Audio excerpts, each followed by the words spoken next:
नमस्कार, मैं धनंजय कुमार द नागरिक में आपका स्वागत है। हम बात कर रहे हैं पिछले 3 दिनों से बात कर रहे हैं नीतीश कुमार पर कि नीतीश कुमार पलटी क्यों मार लेते हैं बार-बार। आज हम चौथे एपिसोड के लिए बैठे हैं और कल जहां हमने बात छोड़ी थी वो बात ये थी कि नीतीश कुमार जी जब वापस बीजेपी को छोड़ कर के आए थे 2022 में, तो लगा था कि बीजेपी ने उनको धोखा दिया, उनकी सीटें घट गई, चिराग पासवान को खड़ा किया और उस समय कुछ कर नहीं सके, फिर आरसीपी सिंह को तोड़ने की कोशिश की। तो ऐसे में जाहिर था कि नीतीश कुमार के पास कोई रास्ता नहीं था और वो जो है आ गए वापस आरजेडी के साथ, गठबंधन के साथ। और फिर एक कोशिश की उन्होंने इंडिया गठबंधन खड़ा करने की, और इंडिया गठबंधन खड़ा हुआ तो ऐसे लगा कि जैसे नीतीश कुमार देश की राजनीति को बदलने के लिए निकले और एक उनका क्षेत्रीय पहचान से आगे बढ़ करके एक राष्ट्रीय पहचान बनती नजर आई कि नीतीश कुमार अब केवल बिहार के नेता नहीं है, पूरे देश के नेता बनने जा रहे हैं। लेकिन फिर अचानक ऐसा क्या हुआ कि सब छोड़ छाड़ करके वापस जो है बीजेपी के साथ चले आए। आज इसी पर चर्चा करेंगे और हमारे साथ पिछले दिनों की तरह ही नवेंदु भाई हैं। नवेंदु भाई नमस्कार, आपका स्वागत है। नमस्कार धनंजय जी, और आपके दर्शकों को भी बहुत बहुत नमस्कार जी। तो हम जो है कल थे कि नीतीश कुमार वापस आए, आरजेडी गठबंधन के साथ सरकार बनाई 2022 में और तेजस्वी बड़ा सहयोग कर रहे थे। तेजस्वी ने कहीं जो पिछली बार जैसे आरोप लगा 2017 के समय जो वापस गए लौट करके बीजेपी के पास, तो ये आरोप लगा कि दबाव था नीतीश कुमार के ऊपर कि मुख्यमंत्री बनाइए तेजस्वी को, और लालू प्रसाद की फैमिली का दबाव था, अलग अलग तरीके के दबाव थे और नीतीश कुमार वो दबाव बर्दाश्त नहीं किया और वापस चले गए बीजेपी में शामिल हो गए। लेकिन 20 के चुनाव में जिस तरह से उनके साथ धोखा हुआ और उनकी सीटें घट गई, वो वापस आ गए, तीसरे पायदान पे आ गए, तीसरे नंबर की 3 नंबर की पार्टी बन गए। तो जाहिर है उनको पता था कि ये सब बीजेपी ने किया है, इसलिए वो फिर छोड़ करके आ गए जब उनको मौका लगा तो आरजेडी के साथ, गठबंधन के साथ। और फिर उन्होंने जो है इंडिया गठबंधन की पहल हुई और क्षेत्रीय रीजनल नेता से वो जो है राष्ट्रीय फलक पे आ गए और लगा कि नीतीश कुमार अब जो है बदल देंगे हवा। और ऐसा लगा कि नीतीश कुमार जो इंडिया गठबंधन जो खड़ा हुआ है, उन नरेंद्र मोदी जी की चिंताएं बढ़ाई भी कि जब दूसरा जब बेंगलोर में जब दूसरा सम्मेलन हुआ इंडिया गठबंधन का, तब तो इंडिया गठबंधन नाम नहीं था, लेकिन विपक्षी दलों का जो समूह जब बैठा तो नरेंद्र मोदी जी चिंता में पड़ गए और 38 दलों को आनंद फानंद में बुलाया और एनडीए का फिर से जो है एनडीए की संरचना की। तो लगा कि परेशान हैं नरेंद्र मोदी, लेकिन फिर क्या हुआ ऐसा कि फिर से ये चले गए नरेंद्र मोदी जी के साथ। नीतीश की राजनीतिक यात्रा बहुत दिलचस्प है और वाकई जो है एक पूरी जो है गाथा है।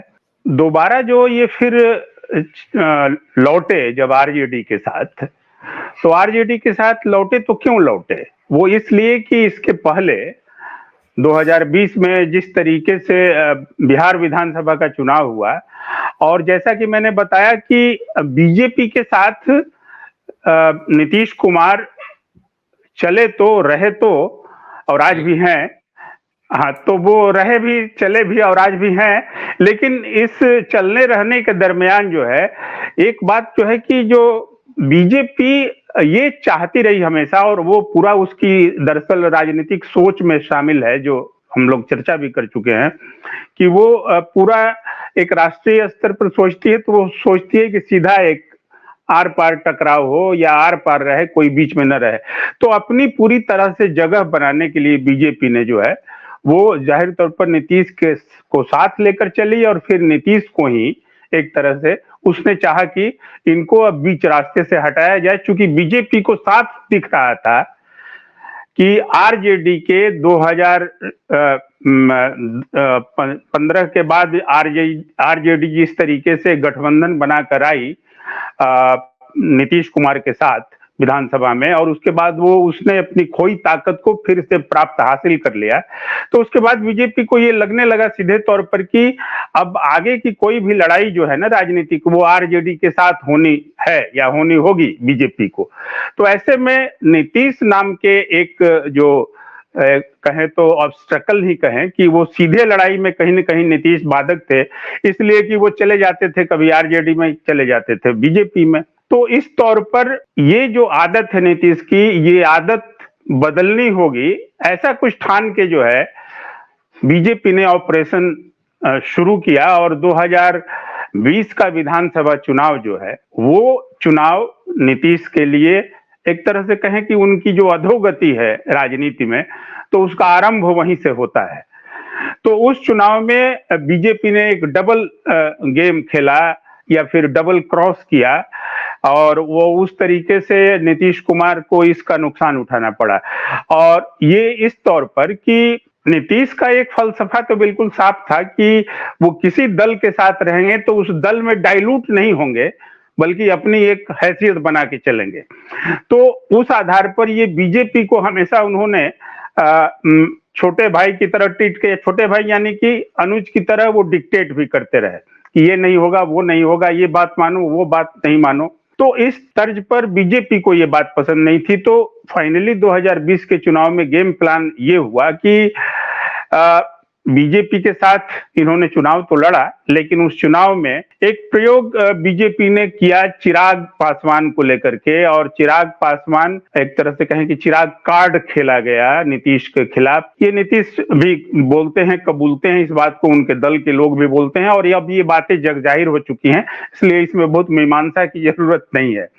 तो उस चिराग कार्ड से क्या हुआ कि चिराग पासवान का जो भी एक राजनीतिक झगड़ा उनके पिता को लेकर, रामविलास पासवान को लेकर के था, और उसमें जो कुछ बातें जो होती है ना राजनीति में, जो कहते हैं कि शब्दों के वाण, तो उस शब्दों के वाण से कभी घायल हुए थे रामविलास पासवान या चिराग के पिता। तो उस तौर पर एक उनके अंदर एक था कि खींच और वो बदला लेना है। उस बदले में दूसरा है कि वो रामविलास पासवान की हैसियत से चिराग पासवान चाहते थे, जबकि बिल्कुल नए उभरे हुए नेता थे, पिता की विरासत को संभालने वाले, तो वो चाहते थे कि उस हैसियत के बराबर उनको भी राजनीतिक महत्व दिया जाए इस गठबंधन में।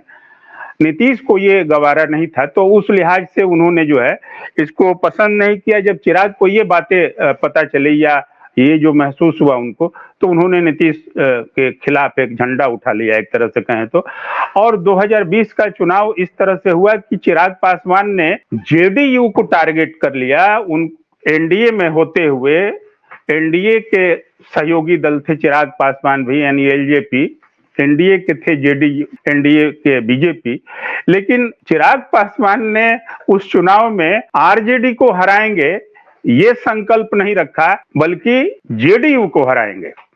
तो ये सोचिए कि एक दल, एक गठबंधन में एनडीए में होते हुए ये कोई कैसे कह सकता है एनडीए का ही सहयोगी कि हम अपने दूसरे एनडीए के सहयोगी दल को हराएंगे। तो ये जो मामला फंसा, इस फंसे हुए मामले में फिर नीतीश को लगा कि ये क्या हो रहा है, और शुरू में बीजेपी ने इसको हवा दी। और ये हवा दी, या फिर बाद में कहा जा सकता है कि उन्होंने ही खड़ा किया चिराग को इस तौर पर लड़ने के लिए। लेकिन नीतीश गरज भी रहे हैं, जैसा कि हम लोग चर्चा शुरू से कर चुके हैं। तो नीतीश गरज रहे हैं राजनीतिक दलों की, तो बीजेपी की गरज थे, वो उनके साथ बिगाड़ नहीं चाहता था इन वक्त पर, चुनाव के मौके पर। तो फिर नीतीश जब अड़े, तो फिर एक बहुत ही कहे कि सधा हुआ गेम प्लान हुआ। और वो सधा हुआ गेम प्लान ये था कि ठीक है, चिराग पासवान एनडीए के हिस्सा नहीं है, इसकी क्लियरिटी जो है वो करे बीजेपी। नीतीश ने ये शर्त रखी। दूसरी शर्त कि इस गठबंधन जो एनडीए लड़ रहा है, इस एनडीए के गठबंधन का चुनाव में किसके चेहरे पर लड़ेगा, तो यानी उसका नेता कौन, तो ये भी तय करे बीजेपी। तो नीतीश का ये एक दबाव था, और इस दबाव में बीजेपी को कहें कि कभी चुप चुप, कभी मुखर होके, लेकिन अंततः ये भी एक बड़ी ही कहें कि डोलते डालते, मन मसोसते, इस बीच में भी बहुत समय निकल गया चुनाव का। आखिरकार बीजेपी ने ये घोषित किया। तो बीजेपी ने कहा कि हाँ हमारे मुख्यमंत्री के उम्मीदवार जो है वो नीतीश कुमार हैं, हम लोग इनके नेतृत्व में लड़ाई लड़ रहे हैं।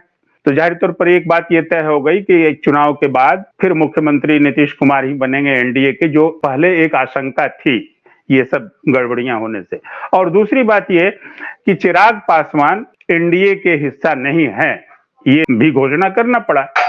लेकिन चिराग पासवान ने जो राजनीतिक गोटी सजा ली थी अपनी, और वो हनुमान अपने को जो है वो नरेंद्र मोदी के तब से ही बोलने लगे थे, तो वो बिल्कुल इत्मीनान थे, इन बातों से कोई बहुत उनको फर्क नहीं पड़ता था।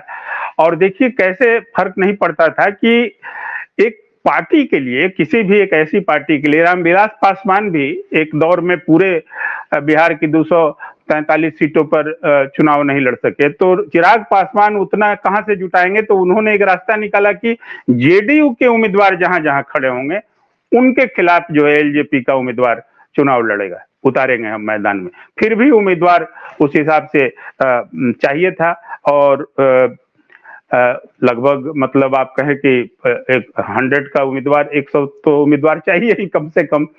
एक्चुअल फिगर जो था उस सीट बंटवारे का मुझे अभी ध्यान नहीं आ रहा है। तो उस लिहाज से चिराग पासवान के जो उम्मीदवार सामने आए निकल के, उसने और भी बिल्कुल एक अंधे को भी साफ दिखाई दे देने वाली बात थी कि बीजेपी का गेम क्या है। वो था कि बीजेपी के ढेर सारे उम्मीदवार चिराग पासवान के पार्टी के चुनाव चिन्ह और टिकट पर चुनाव लड़े, और नामी गिरामी नेता उनके जो कभी विधायक रह चुके थे, कभी सांसद रह चुके थे। तो बीजेपी एक तरफ से अपने मंच से अपने टिकट पर अपने लोगों को लड़ा रही थी, दूसरी तरफ जो है चिराग पासवान के चुनाव चिन्ह पर भी लड़ा रही थी। तो ये एक ऐसा खेल था, मुझे लग रहा है कि खुला खेल फर्रुखाबादी था, लेकिन इसमें पता नहीं नीतीश को क्यों समझ में नहीं आई, या फिर नीतीश ये समझ बैठे कि चलो जो भी हो, चुनाव बाद तो मुख्यमंत्री हमको ही बनना है। तो ये जो एक है ना बात नीतीश की, जो एक जहन में या एक ये उनकी ग्रंथि या संकल्प शक्ति या फिर चाहत कि मुख्यमंत्री तो हम ही को रहना है, तो इस पर वो सारी चीजें होती गई फिर उनकी राजनीतिक जीवन की। तो अंततः ये बात हो गई, चुनाव हुआ, और उस चुनाव में जाहिर तौर पर हम लोग बिहारी समाज में और बिहार के जो पूरी सामाजिक संरचना है इसमें बार बार बोलते हैं कि जो, और रामविलास पासवान खुद भी अपने जीवन काल में बोलते थे कि उनका जो वोट बैंक है, जो दलित का वोट बैंक, और बिहार का एक नामी गिरामी दलित चेहरा थे, और जब तक वो जीवित रहे, और उनके बाद भी अभी भी देखिए कि मायावती पड़ोसी राज्य की हैं, उत्तर प्रदेश की का दलित फेस हैं, और मायावती ने शुरू में कोशिश भी की थी बिहार की राजनीति में उतरने की, इसलिए कि वो एक राष्ट्रीय चेहरा के तौर पर थी, लेकिन रामविलास पासवान के रहते ये संभव नहीं हो सका, और मायावती ने कदम डाले भी और फिर कदम अपने पीछे खींच भी लिए थे। 2000 मुझे लग रहा है कि 2008 के जब चुनावी सभाएं, जो 9 का चुनाव होने वाला था लोकसभा का, तो उसके पहले की जो धुंधुवी बज रही थी, तो मायावती ने पटना के गांधी मैदान में उनका हेलीकॉप्टर भी उतरा था, और उन्होंने कोशिश किया था पांव जमाने की, लेकिन वो शायद नहीं अभी तक संभव हो सका। तो ये तो रामविलास पासवान अपने वोट बैंक को जोरन बोलते थे कि ये जोरन है, बिना इसके दही जमेगा नहीं, सत्ता की दही जमेगी नहीं। तो ये उस लिहाज से उस वोट बैंक का बहुत महत्व था, और उसी महत्व का कारण ये हुआ कि जब चिराग पासवान ने जेडीयू के खिलाफ अपने उम्मीदवार खड़े किए, एक एक चुन चुन के हर क्षेत्र में, तो परिणाम उसका ये आया कि जेडीयू रिजल्ट जब सामने आया तो चिराग पासवान को तो सिर्फ एक सीट मिली, जीत पाए चिराग पासवान एक सीट पर, लेकिन उनका ये जो संकल्प था कि मैं नीतीश को बर्बाद कर दूंगा या फिर जेडीयू को बर्बाद कर दूंगा, तो वो उसमें सफल हुए। और वो सफल क्या हुए, एक तरह से कहें तो बीजेपी भी एक हद तक सफल हुई, कि बीजेपी भी जो चाहती थी कि बीच का एक ताकत हटे और सीधा राजनीतिक मुकाबला बिहार में आरजेडी बीजेपी के बीच हो, तो वो भी कहीं ना कहीं संकल्प पूरा हुआ। तो एक सीट तो चिराग पासवान की आई, लेकिन जेडीयू 43 पर आकर के सिमट गई, और ये जेडीयू के अपने उभार के बाद का जो राजनीतिक जीवन जेडीयू के था, मतलब एक समय तो मान लीजिए जब समता पार्टी उनका था जेडीयू के पहले, तो उसमें उनके 4-5 ही विधायक जीते थे एक बार जब चुनाव आया था।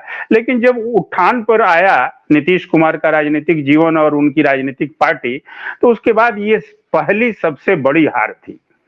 तो 43 पर सिमटने के साथ ही बीजेपी को डिक्टेट करने की भी उनकी क्षमता या उनकी वो ताकत जो है, वो कहीं ना कहीं नीतीश को भी लगा कि ये खत्म हो रही है या उसका क्षरण हो गया, कमजोर पड़ गए। तो वहां से नीतीश अनकंफर्ट फील करने लगे। और एक बात और हुई धनंजय जी कि उस चुनाव में 2020 के चुनाव में तेजस्वी जहां एकदम लहरा रहे थे, अपना परचम या चिगाड़ रहे थे और अकेले जो है धुआंधार किए हुए थे, नीतीश कुमार को उधर से भी एक हमला हो रहा था और दूसरी तरफ चिराग पासवान की तरफ से भी हमला हो रहा था। और वो न सिर्फ चुनाव क्षेत्रों में बल्कि जुबानी हमला में भी चिराग पासवान पीछे नहीं थे।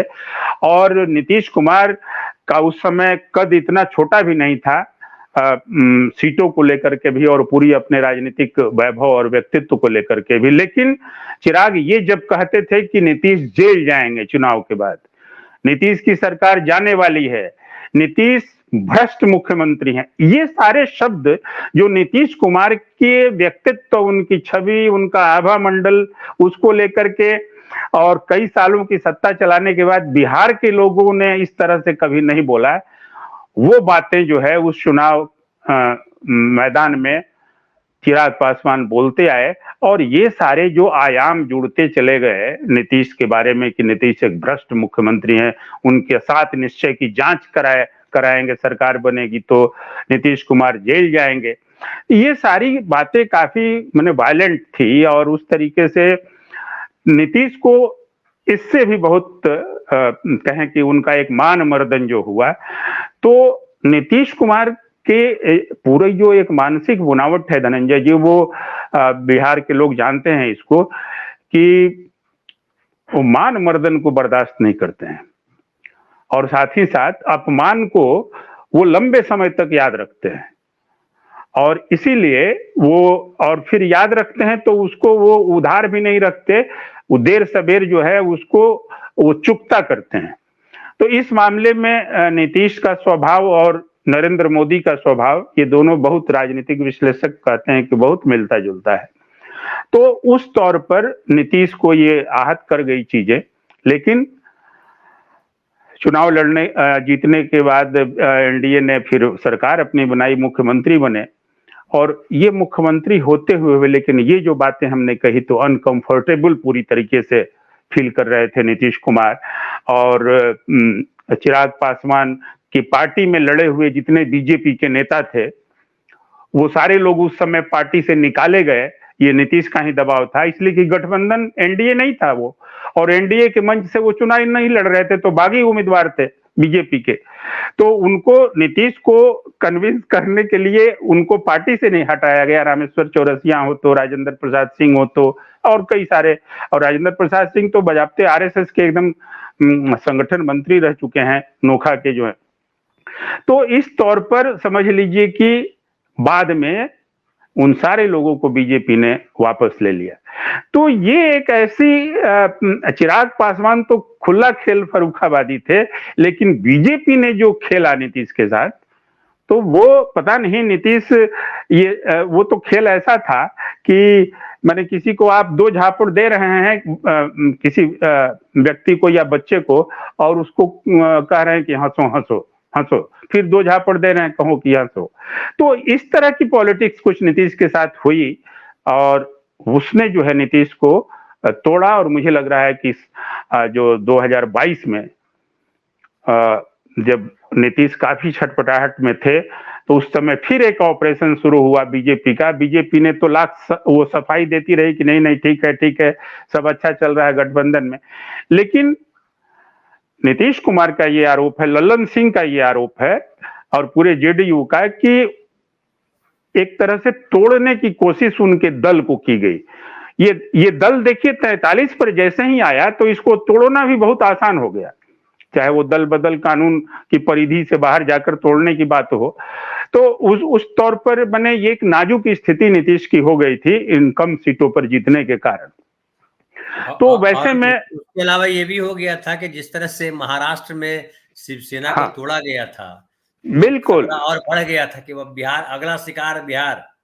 बिहार, उस समय ये चर्चा भी, तो ऑपरेशन लोटस की बात जो है वो गहराने लगी बिहार में महाराष्ट्र के बाद, और उसमें दो किरदार सामने आए जिनको लेकर नीतीश ने शक्को शुबा व्यक्त किया। और एक तो आरसीपी सिंह जो कि उनके दल के अध्यक्ष भी थे, और पूरे उन्होंने संगठन के तौर पर उनको दल को मजबूत किया, उनको राज्यसभा से सांसद बना के भी उन्होंने भेजा, और फिर केंद्र में वो जब गए दिल्ली में, तो उनकी उनका गठबंधन या उनका केमिस्ट्री जो उनकी है वो बीजेपी के साथ बनने लगी थी, तैयार होने लगी थी। एक बार का वाकया मुझे याद है कि जो 16 का लोकसभा ये चुनाव हुआ, तो 16 के 19 का, हाँ 19 के 2019 के लोकसभा चुनाव के बाद जब मंत्री बनाने की बात हुई, तो देखिए 2019 के लोकसभा चुनाव में बीजेपी और जेडीयू दोनों जो है 17 सीटों पर लड़े। तो जेडीयू को, बीजेपी को तो 17 सीटें आई, लेकिन जेडीयू को 16 सीटें आई, तो एक ही सीट कम थी। तो बीजेपी से अगर एक ही सीट कम थी उसके सहयोगी दल की, और केंद्र में जब केंद्रीय मंत्रिमंडल का गठन होने लगा 2019 के चुनाव के बाद, तो बिहार से बीजेपी के तो तमाम मंत्री, कई मंत्री लिए गए, लेकिन जेडीयू को सिर्फ एक मंत्री का ऑफर किया गया कि एक मंत्री।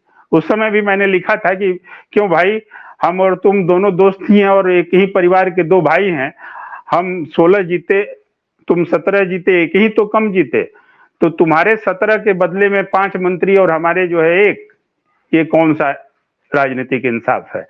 तो ये एक चीज जो आई, तो वो भी एक टकराव उसने बढ़ाया नीतीश कुमार का बीजेपी के साथ, और नीतीश कुमार ने उस ऑफर को ही रिजेक्ट कर दिया।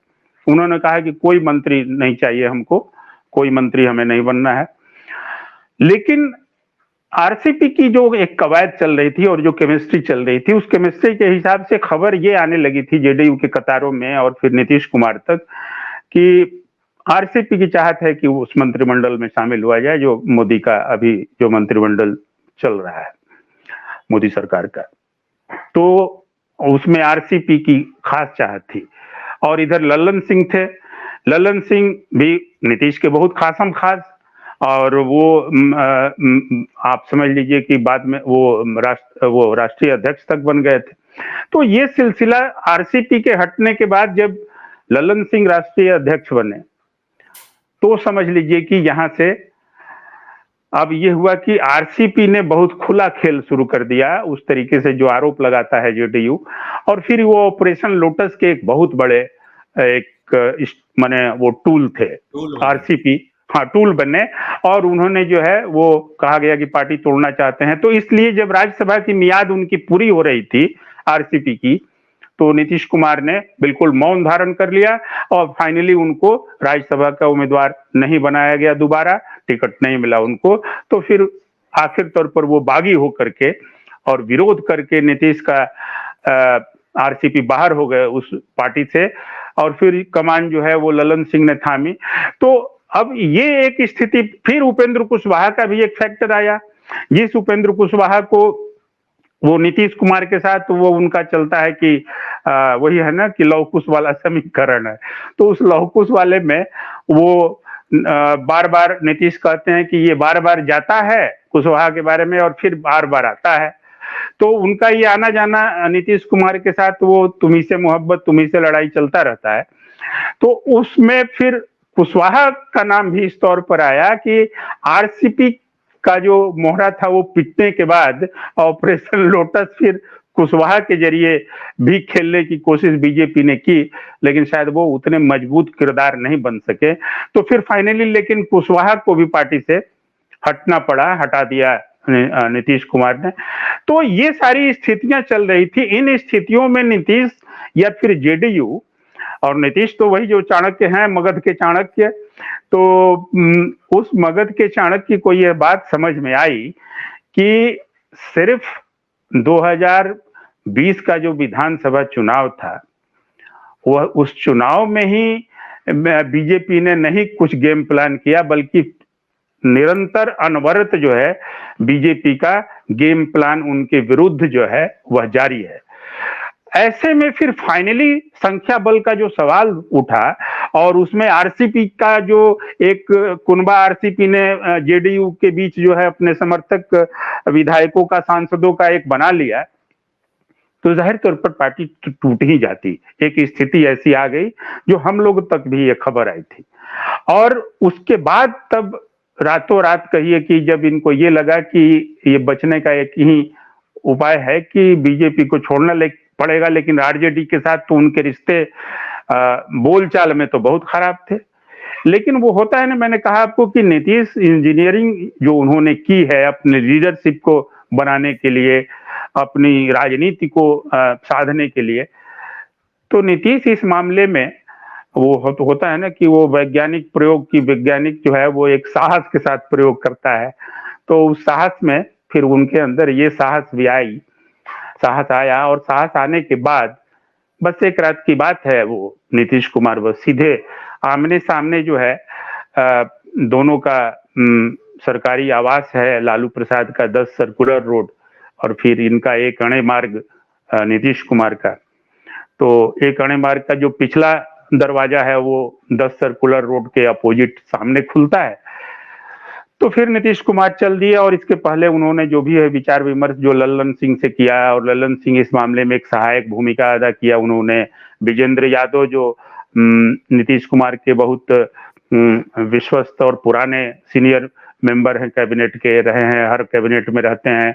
और विजेंद्र यादव का कनेक्शन जो है, जब लालू की सरकार 90 में आई थी तो उनके मंत्रिमंडल के भी चेहरे थे विजेंद्र यादव, और फिर वो जेडीयू के साथ भी रहे, यादव भी हैं, तो उस लिहाज से वो भी एक पुल थे। तो ये सारे पुल जो है वो जोड़े गए और इस आधार पर नीतीश जब पहुंचे तो उन्होंने एक ही बात कही थी, ये सब लोग जानते हैं, इसमें कोई इनकार करने या स्वीकार करने की बात नहीं है।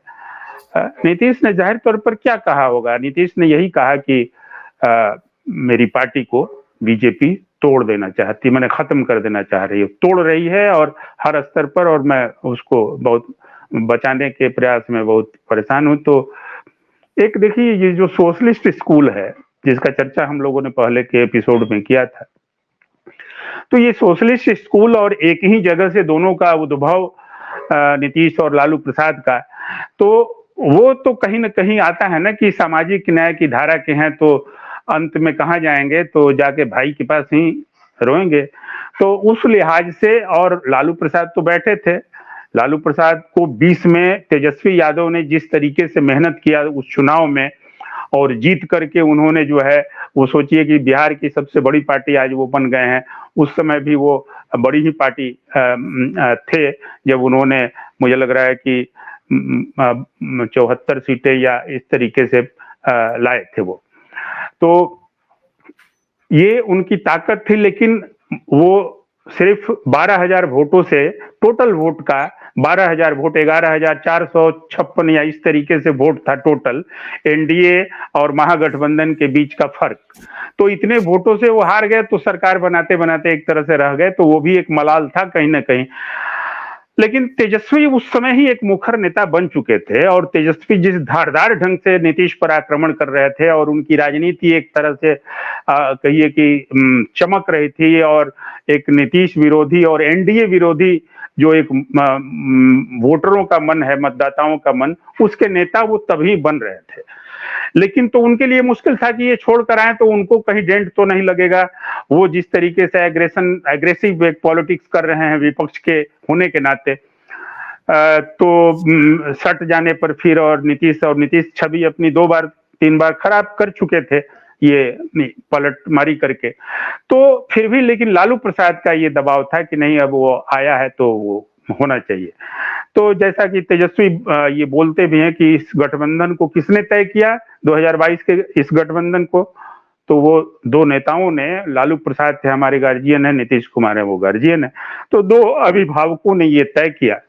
तो उस आधार पर तो ये तो बिल्कुल क्लियर है कि जो 2022 कहिए कि अगस्त में जो नीतीश कुमार ने इस बार जो पाला बदला था, इस बार यानी कि फिर आरजेडी में जो आए, वो तो बिल्कुल क्लियर कट है कि नीतीश अपनी पार्टी बचाने, अपना राजनीतिक वजूद बचाने और बीजेपी से हमले को, ऑपरेशन लोटस से खुद को बचाने के लिए ये पार्टी में आए थे। ये बिल्कुल उनका क्लियर कट स्वार्थ जो था, राजनीतिक स्वार्थ, वो यही था और कोई वैचारिकी का मसला नहीं था, कोई सिद्धांत का मसला नहीं था। और नीतीश ने देखिए सिद्धांत तो वो जब जहां रहते हैं उस हिसाब से बना लेते हैं, सूत्र उस हिसाब से गढ़ लेते हैं। अगर इंडिया के साथ जुड़ेंगे तो वो फिर डेमोक्रेसी और फिर संविधान बचाओ और फिर जो है इतिहास बदलना चाह रहा है, ये सारी चीजें बोल के वो उस धारा में भी समाहित हो जाते हैं। और जब इधर आते हैं तब वो परिवारवाद, वंशवाद, भ्रष्टाचार ये कह के फिर इधर के वकील बन जाते हैं। तो ये उनकी बात है। तो एक वैचारिकी के, एक सिद्धांत के, एक विचारधारा के नेता, नीति विचारधारा जरूर होगी उनकी, लेकिन इसको उन्होंने कभी फोर फ्रंट पर नहीं रखा। उन्होंने फोर फ्रंट पर अपनी कुर्सी ही रखी, उन्होंने फोर फ्रंट पर अपना एक लीडरशिप की हनक जो है वो रखी। तो इस तौर पर इस बार भी वो कामयाब हो गए, तो वो फिर सरकार बन गई और महागठबंधन का वो हिस्सा बन गए। तो महागठबंधन में पहले से सारे दल थे, तेजस्वी एक महागठबंधन बना के चल रहे थे, कांग्रेस थी, सीपीआई-एमएल था, सीपीआई सीपीएम सब थे। तो उस गठबंधन के साथ इन्होंने ये जुड़ के आए, सातवां 6 पार्टी पहले से, सातवां ये खुद आ गए और इन्होंने कहा कि ये तो पूरा सप्तऋषि मंडल हो गया, अब भाजपा वाला क्या करेगा। तो इस तौर पर वो आह्लादित होकर इस गठबंधन के साथ यात्रा उन्होंने शुरू की 2022 अगस्त में। और फिर देखिए कि इस बार ये माना जा रहा था कि कुछ तो फिर 2022 में क्या, 2023 में नहीं 24 में बदला ना, 24 में ऐसा क्या हुआ कि उन्होंने फिर पाला बदल लिया। एक तो बीजेपी से बच करके आए थे कि हमारी पार्टी बचेगी तब जब हम आरजेडी का साथ लेंगे, और वो साथ दिया उन लोगों ने। अब फिर बीजेपी, उसी बीजेपी के पास क्यों आ गए जिस बीजेपी ने उनको लगातार परेशान किया, तोड़ने की कोशिश की, मेंटली हरास करने की कोशिश की, उसकी क्या वजह मानते हैं आप? बिल्कुल, यही सवाल सबका सवाल होता है और ये बड़ा सवाल है। तो देखिए इसमें बात ये हुई कि नीतीश कुमार अवसर के बहुत बड़े नेता हैं और अवसर को, प्रतिकूल अवसर भी है तो उसको अनुकूल अवसर बनाना वो उसकी कला उनको आती है। और वो तमाम जो शुरू से ही, अगर 1985 की उनकी विधायकी से यात्रा आप देखें और आज तक पहुंचने तक, तो ऐसे वो प्रतिकूल विपरीत अवसरों को भी उन्होंने अनुकूल अवसरों में तब्दील किया है। उसके लिए वो किसी समझौते तक भी जाते हैं, किसी हद तक उतरते हैं।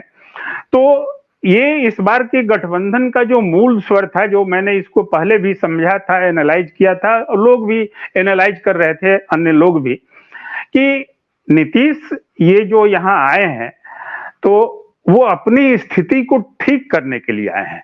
ये तो क्लियर था कि बीजेपी में रहते तो ध्वस्त हो जाते, खत्म हो जाते।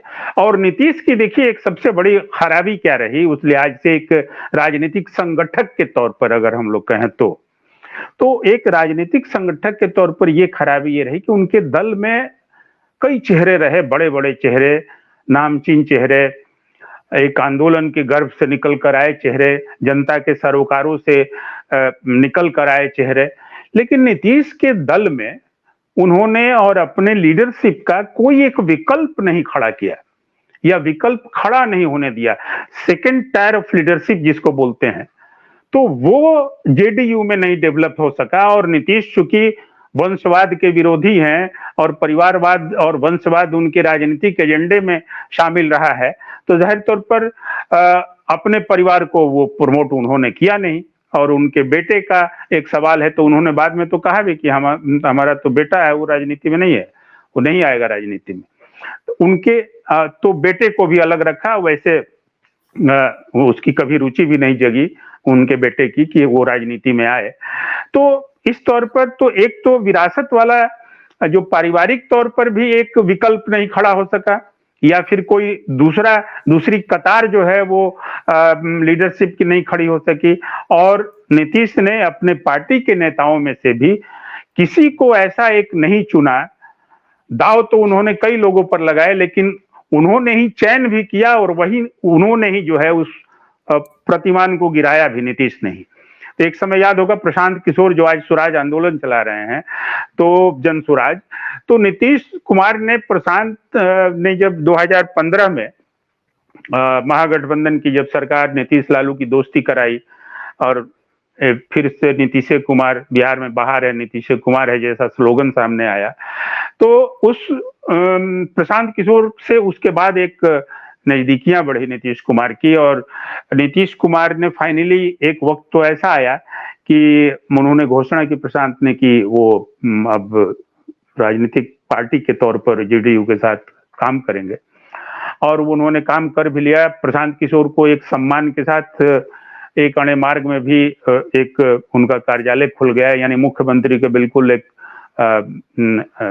सबसे करीबी व्यक्ति। और तो ये माना जा रहा है, हाँ, मैं बता रहा हूँ, वाइस प्रेसिडेंट बनाया गया था। और वाइस प्रेसिडेंट वो बने जब वो, तो फिर ये वो तो करीबी आ ही रहे थे, लेकिन तब वाइस प्रेसिडेंट जब बनाया गया तो नीतीश ने एक बयान भी जारी किया, और वो बयान उन्होंने कहा कि यही अब विरासत संभालेंगे पार्टी की, यही अब विरासत संभालेंगे। तो ये एक उन सारे लोगों के लिए बहुत बड़ा झटका था जो नीतीश के साथ पिछले कई वर्षों से, इवन ललन सिंह जैसे लोग भी, आरसीपी जैसे लोग भी, आरसीपी के रहते ये बात हुई थी वाइस प्रेसिडेंट उनको जो बनाया गया था। तो चलिए खैर, उन्होंने एक यह बात भी की, लेकिन ये रिजल्ट भी बचा के वो नहीं रख सके या रिजल्ट के रूप में तब्दील नहीं कर सके नीतीश कुमार। फिर प्रशांत किशोर को भी बाहर होना पड़ा दल से, और वो फिर उन्होंने अपनी यात्रा शुरू की। शरद यादव के साथ यही हुआ, जॉर्ज के साथ यही हुआ, सब लोगों के साथ। तो ये अपने दल के प्रतिमानों को कहिए कि उसको गिरा करके खुद प्रतिमान बने रहने के एक सगल में वो उसमें तो रहे नीतीश कुमार, लेकिन खुद के प्रतिमान के रहते एक दूसरा प्रतिमान गढ़ दिया जाए पार्टी में, जो लोकतांत्रिक दलों की एक जरूरियात चीजें होती है, वो शायद नीतीश नहीं कर सकी। और ये भी एक मुश्किल नीतीश के राजनीतिक जीवन की, नीतीश की राजनीतिक पार्टी की रही है। और इसीलिए आज बीजेपी के साथ भी वो आ गए, तो फिर मुश्किल है। लेकिन खैर चलिए, उसके बाद का जो बात जहां थी, सवाल वही है कि वह अब बीजेपी के पास क्यों आए, कहां खतरा था आरजेडी से? यस, तो अब कहां खतरा था? तो देखिए, इस खतरे में एक बात आई थी कि जब इस बार आए ना नीतीश 2022 में आरजेडी के साथ, तो ठीक फिर से चलिए आप जरा सा पहले, जब वो 2015 में आए और 15 में जब गठबंधन हुआ नीतीश के साथ और चुनाव बिहार का हुआ, तो उसमें भी नीतीश ने, जो हम पहले भी चर्चा किए थे, कि उन्होंने लालू प्रसाद से ये कहा था कि अब जो है, अब हम लोग उम्र दराज हो रहे हैं, बूढ़े हो रहे हैं, अब ये लोग संभालेगा, अब आगे हम लोग आगे का अब देखेंगे। तो एक उस समय भी राय बनी थी कि केंद्र की तरफ अब नीतीश जैसे नेताओं को सोचना चाहिए और फिर बिहार की कमान इधर दी जानी चाहिए। और देखिए, तो उस आधार पर जब ये चले, तो वो तो नहीं हुआ, टूट गया गठबंधन। इस बार के गठबंधन में भी, और लालू प्रसाद देखिए हमेशा दही का टीका लगाते रहे उनको, तो इस बार वाले चुनाव में भी फिर, सॉरी, इस बार उनके आगमन पर भी फिर दरी बिछाया लालू प्रसाद ने। और ये तय हुआ था एक बात कि अब तो वैसे भी नीतीश जान रहे थे कि उनके पास 43 सीट है, तो बिहार में उस 43 सीट की न तो आरजेडी के सामने कोई हैसियत है, न बीजेपी के सामने कोई हैसियत है। बीजेपी से छिटक के इधर तो आ रहे हैं, लेकिन उनको मालूम था कि आरजेडी भी एक किस तरह की पार्टी है। वो लालू प्रसाद के उन्होंने अनाउंस भी किया था, 20 के चुनाव में अनाउंस भी किया था कि अब हम, ये आखिरी चुनाव हमारा है, अब हम चुनाव नहीं लड़े। बिल्कुल, वो 2020 के चुनाव में, तो वो मैं आऊंगा आपके पास, तो उसका जिक्र मैं उस समय करूंगा। इसकी व्याख्या जो अभी आपने की, वो आखिरी चुनाव है, उसका तात्पर्य क्या था। तो वो तात्पर्य अभी तो फिलहाल यही था कि जब चिराग पासवान उधर से धकेलने लगे और इधर से तेजस्वी के आक्रामक चुनावी सभाओं से जब मुश्किलें खड़ी होने लगी, तो नीतीश ने ये एक भावनात्मक कार्ड खेला था कि वो अपने मतदाता जो उनको इतने दिनों तक मुख्यमंत्री बनाए रहे, उनको जिताते रहे, तो उनको एक भावनात्मक तौर पर फेंका था कि ये आखिरी चुनाव है मेरा, तो इसलिए जिता दीजिए इस बार, वो देखा जाएगा फिर आगे। तो अब लेकिन ये आखिरी चुनाव के बारे में आगे फिर हम आएंगे लास्ट में आपके पास, जब उनके एक और पहलू के बारे में नीतीश की जब हम लोग चर्चा व्याख्या करेंगे। तो इस बार फिर, तो इस बार जो आए तो ये बात हो गई। तो इस बार भी ये तय हुआ कि नीतीश केंद्रीय राजनीति में, केंद्र की नहीं, केंद्रीय राजनीति में, नेशनल पॉलिटिक्स में नीतीश चलेंगे और उनको नेशनल पॉलिटिक्स में तरीके से कहिए कि उतारने या फिर उनको सपोर्ट पूरा तरह से लालू प्रसाद देंगे, आरजेडी देगी, महागठबंधन देगा। और जाहिर तौर पर अब जहां नीतीश आ रहे थे और उनके मन में यह खलिश जो थी, तो वो खलिश क्या थी कि बीजेपी ने जो है वो उनको बर्बाद करना चाहा। एक उनके अंदर यह जो है, ये कसक हुक जो है वो उठती रहती थी। तो जाहिर तौर पर वो एक तरह से एक संकल्प भी उनका रहा कि बीजेपी को सबक भी सिखाना है। तो बीजेपी को सबक सिखाना है तो फिर एक बुनावट जो है, और लालू प्रसाद के तरफ से, और फिर लालू प्रसाद के साथ पहले से कांग्रेस पार्टी थी गठबंधन में, तो फिर नीतीश कुमार के अंदर भी ये जो एक चेतना रही, जो मैं बार बार बोलता हूं कि लोकतंत्र की और समाजवाद की, तो डेमोक्रेसी को कैसे चलाया जाना चाहिए, एक जो राजनीतिक सूचिता भारतीय लोकतंत्र की वो बनी रहे, इसके भी हिमायती रहे हैं नीतीश। जिस सूचिता को उन्होंने, जिस सूचिता के आधार पर उनकी एक छवि भी बनी, बाद में उसी सूचिता को उन्होंने ध्वस्त भी किया अपने खुद के व्यवहार आचार से, और वो व्यवहार आचार, उनका राजनीतिक व्यवहार, ये बार बार पलटी मारने की। तो खैर, तो ये चीज उनका जागा और एक प्लान ये हुआ था कि ठीक है साहब, बीजेपी को सबक सिखाना है। लालू प्रसाद तो हमेशा से उनकी राजनीति ही बीजेपी विरोध की रही है, उस विरोध में ये ताना बाना जो है ये बुना, और नीतीश ने ये सोच समझ के, उनका ही ये जोर था। क्योंकि देखिए धनंजय जी, एक बात जो मैंने कहा कि नीतीश अवसर को जाने नहीं देते हैं और अवसर क्रिएट भी करते हैं, इंजीनियर है वो, मैं बार बार कह रहा हूं, उनकी पूरी पॉलिटिक्स में ये चीजें आप देखेंगे। तो अब यहां पर कैसे वो अपने को रिवाइव करते, अपनी हैसियत लौटा भी कैसे पाते, इसका तो दो ही उपाय था ना, कि अब 2024 का चुनाव हो, क्या आएगा, तब तक तो वो 16 सांसदों और 43, और फिर बाद में उन्होंने 2 विधायक जोड़े, एक तो उपेंद्र कुशवाहा का विधायक को जोड़ा उन्होंने, और दूसरा जो है ये क्या बोलते हैं, चिराग पासवान, सॉरी, चिराग पासवान के विधायक को जोड़ा।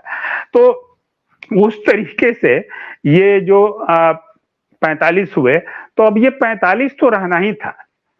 लेकिन नीतीश देखिए, वो भी पूरी तरीके से वो भी 24 पॉलिटिक्स करते हैं नरेंद्र मोदी की तरह से। तो उसमें एक तय उनका हुआ था कि उन्होंने सोचा कि इस स्थिति को कैसे बदला जाए, उनकी पोजीशन कैसे जो है अप होगी, वो कैसे क्या कर पाएंगे। तो इसके लिए तो दो ही रास्ता था।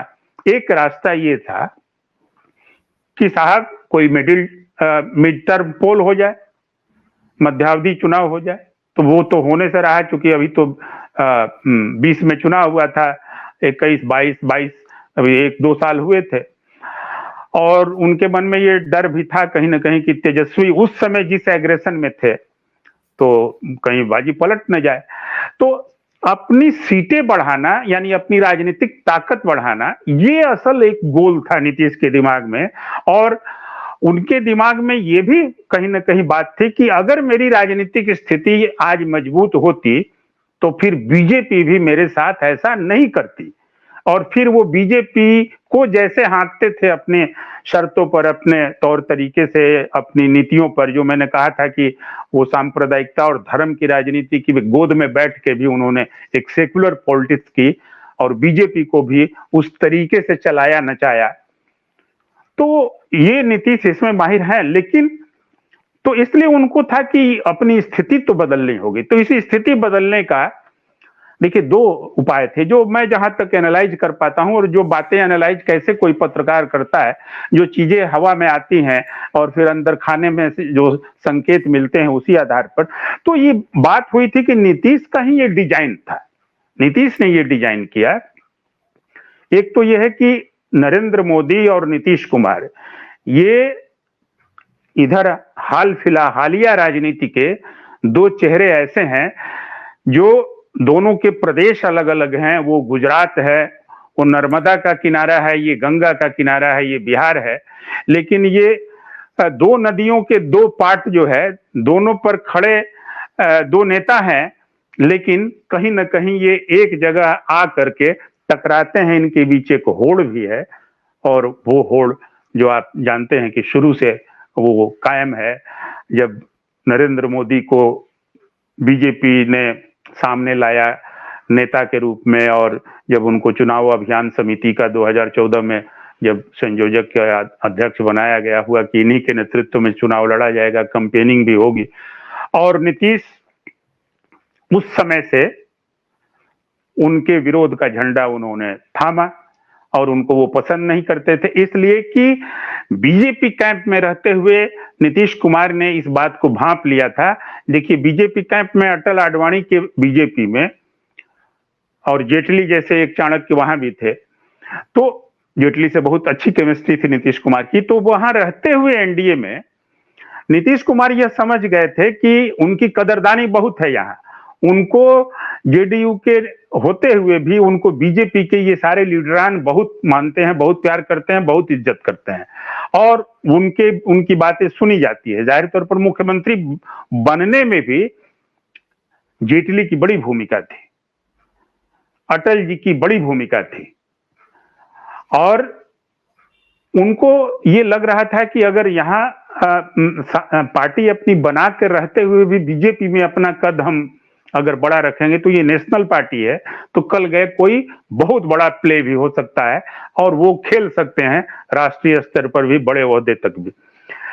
तो इस लिहाज से तो वो ये भी जानते थे बीजेपी में रहते हुए कि बीजेपी में एक नरेंद्र मोदी नाम का चेहरा है, और नरेंद्र मोदी की का स्किल क्या है, उसकी हैसियत क्या है, वो किस तरह से संगठन मंत्री थे, और संगठन मंत्री रहते हुए फिर जो जिस तरीके से फिर वो मुख्यमंत्री बने, और फिर गुजरात के एक मॉडल के तौर पर चर्चा होने लगी। तो गुजरात मॉडल ये बर्दाश्त नहीं हो रहा था, तो बिहार मॉडल को लेकर के नीतीश कुमार आए। तो गुजरात मॉडल बिहार मॉडल का एक कन्फ्लिक्ट, नीतीश कुमार और नरेंद्र मोदी का कन्फ्लिक्ट, नरेंद्र मोदी के रहते नीतीश कुमार की वो उमंगे, वो सपने जो पंख लगा रही थी कि हम एक राष्ट्रीय स्तर पर भी जा सकते हैं बीजेपी के साथ रहते, उन सारी चीजों को धक्का लग रहा था। तो इस आधार पर वो लड़ाई शुरू हुई, और नरेंद्र मोदी खुले तौर पर धर्म की राजनीति के हिमायत हैं, और उसको फिर अपने मुख्य प्रधानमंत्री बनने के बाद तो आप देख ही रहे हैं पूरा देश ये महसूस कर रहा है। लेकिन नीतीश कुमार धर्म के ध्वजा के बीच जो है अपना सेकुलरिज्म का भी झंडा लहराने वाले नेता रहे, तो दोनों में ये एक बुनावट में फर्क था। तो इस आधार पर मोदी जो है उनके दुश्मन थे, और मोदी बढ़ते गए, नीतीश उस तौर पर राष्ट्रीय स्तर पर पिछड़ते गए, क्योंकि केंद्रीय राजनीति से तो फिर तो वो अलग ही हो गए, उन्होंने कोई मंत्री पद भी नहीं लिया, मुख्यमंत्री बन के और यहां से मजबूत किया जाए, ये उनके अंदर एक बात थी। तो अब हुआ क्या कि ये जो इरादा हुआ कि एक सबक सिखाने का भी मौका है, एक बदला लेने का भी अवसर है, और ये अवसर जो एंटी इनकम्बेंसी जो है, जो नरेंद्र मोदी सरकार के रहते हुए केंद्र में जो 8 सालों से चल रही थी, तो उसमें एक विपक्षी एकता का एक बवंडर जो है उनको लगा कि ये खड़ा किया जा सकता है। और नीतीश की ये तो खासियत है ही, वो सलाहियत भी है कि उनको सारे दल जो है हिंदुस्तान में जितनी राजनीतिक पार्टियां हैं, जो उनके नेता हैं, सब लोग नीतीश को सीरियसली लेते हैं। तो एक गंभीर राजनीतिज्ञ के रूप में जो उनकी छवि थी, उस तौर पर वो तो लाभ उनको मिलने वाला था। तो ये तय हुआ कि ठीक है नीतीश को इसमें आगे उतारा जाए। लालू प्रसाद भी इस बात के लिए कन्विंस थे, जैसा कहा जाता है, और इसलिए भी लालू प्रसाद कन्विंस थे कि नीतीश राष्ट्रीय राजनीति में सफर शुरू करेंगे तो इधर जो है तेजस्वी यादव जो है बिहार को संभालेंगे। तो जो उनके एक पिता के तौर पर भी, एक आरजेडी की विरासत के तौर पर भी, और फिर बिहार में अगर आप देखें तो कोई अपोजिशन में मजबूत चेहरा यानी जिसके पास अपार समर्थन हो।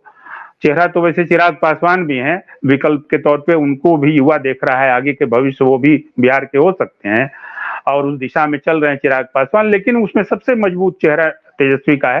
तो लालू का ऐसा चाहना भी मैं नहीं मानता कि वो कोई अस्वाभाविक था या गलत था, ये बिल्कुल है। तो उस आधार पर एक ये कहीं ना कहीं एक समझदारी बनी, ये कोई कॉन्ट्रैक्ट नहीं था लिखित तौर पर, ये समझदारी बनी। लेकिन वहां भी नीतीश को देखिए एक अंदर खाने की बात और है जिस पर चर्चा होनी चाहिए। आरजेडी के साथ होते हुए भी नीतीश को ये डर वहां भी साल रहा था कि ठीक है आरजेडी के साथ आ गए लेकिन फिर भी कहीं बीजेपी वाला पार्टी न तोड़ दे। क्यों? इसलिए कि देखिए जो जेडीयू की बुनावट है, उस बुनावट में लंबे समय तक बीजेपी के साथ रहते हुए, और जो हम लोगों ने चर्चा की थी कि बैकवर्ड अपराइजिंग के माने पिछड़ा उभार के दौर में एक पिछड़े और सवर्ण की राजनीति का एक समन्वयकारी एक राजनीति का निर्माण जो नीतीश ने किया, तो इस आधार पर उनके दल की बुनावट भी ऐसी है कि उसमें बीजेपी समर्थित, और बीजेपी का सबसे बड़ा आधार कहाँ है? जाहिर तौर पर सवर्ण वोटों पर है, वैश्य वोटों पर है। तो वो उस तरह का भी एक आधार इनके पास है, जेडीयू में था, और एक आधार सामाजिक न्याय का था। तो उनको ये डर हमेशा लगता रहा और अब भी ये डर लग रहा है। हम लोग जब वहां आएंगे तो इस पर विस्तार से बात करेंगे। तो इस आधार पर उनको ये डर लग रहा था। तो बात एक यहां तक आई थी, और नीतीश, देखिए नीतीश इस मामले में बहुत तेज है कि कई बार वो बहुत कुछ बोल जाते हैं और काम बने, राजनीतिक काम। बाकी लोक जीवन में नीतीश झूठ नहीं बोलते हैं, लेकिन राजनीतिक काम बनाने के लिए नीतीश बोलते हैं, और जो बोलते हैं उससे वो काम बन जाना चाहिए। भले वो उसकी व्याख्या करते रहिए कि साहब बोला ये था, हुआ तो ये। तो ये एक बात हुई भी थी कि मर्जर तक बात आ गई थी कि आरजेडी और जेडीयू मर्ज कर जाएगा, तब तो बीजेपी वाला नहीं तोड़ेगा, क्योंकि फिर इनके आरजेडी के जो 74 विधायक हैं और फिर जो 75 विधायक और आए तो 79 हो गए, 79 79, तो 75 विधायक उनके हैं और फिर इनके 43 विधायक हैं और जो 45 भी हो गए थे। तो ये एक बड़ी पार्टी हो जाती है, तो दोनों मर्ज कर दिया जाएगा, तब तो वो दल बदल का मामला नहीं चलेगा। तो ये एक स्थिति भी बनी थी। और दिल्ली में जो कन्वेंशन हुआ आरजेडी का, जहां लास्टली जो है अपने किडनी ट्रांसप्लांट ऑपरेशन के पहले लालू प्रसाद वहीं से सिंगापुर गए, तो वो उनका दिल्ली में उस अधिवेशन में वो भाषण भी था, और उन्होंने कहा कि आगे का कोई फैसला तेजस्वी लेंगे और कोई कुछ नेता नहीं बोलेगा। तो वो एक बात तय हो गई थी कि वो उस तरीके से होगा। तो वो लालू जब जा रहे थे तो उनको ये था कि पता नहीं क्या होगा, नहीं होगा, भाई बड़ी बीमारी है, या फिर बीमार भी रहेंगे, अगर ऑपरेशन सफल हो जाता है तो भी, या जो भी नहीं रहेंगे तो नीतीश ये तेजस्वी फैसले लेंगे। और उस फैसले में ये एक फैसला भी था कि दोनों पार्टियां मिल जाएंगी तो बीजेपी का हमला फिर नकारा साबित होगा, नाकाम साबित होगा। तो ये एक स्थिति बनी थी। तो ये सारी बातें होते हवाते जो है, फिर नीतीश ने अपनी स्थिति वहां मजबूत करने के लिहाज से वो जो एक सारे विपक्षी एकता का एक शुरू हुआ अभियान, लालू भी आ गए थे सफलतापूर्वक ऑपरेशन करा के, और नीतीश की जो सारी दलों में एक पैर भी काम आया। अब ये हुआ कि जो इंडिया गठबंधन की रूपरेखा कैसे बनी, और इंडिया गठबंधन के पीछे भी मैं फिर एक बार कहूंगा कि अब आज की तारीख में अगर हम बात करें तो ये बिल्कुल विश्लेषण किया जा सकता है कि इंडिया गठबंधन के पीछे भी नीतीश की कोई वैचारिकी नहीं थी, नीतीश का कोई एक विचारधारा का प्रश्न नहीं था, न वो संविधान बचाने, न वो देश बचाने और न लोकतंत्र बचाने का मामला था।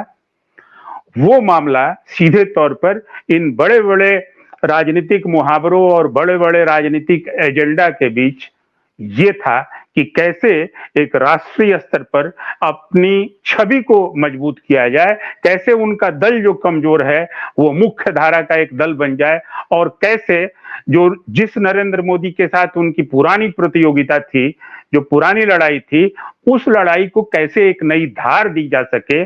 और जब नीतीश इस तौर पर उभरेंगे तो फिर वही बीजेपी उनको फिर शायद उनकी कुंडी खटकाए, उन दस्तक दे दरवाजे पर, और साथ ही साथ आरजेडी में रहते हुए भी या इस महागठबंधन में उनकी हैसियत बढ़ेगी।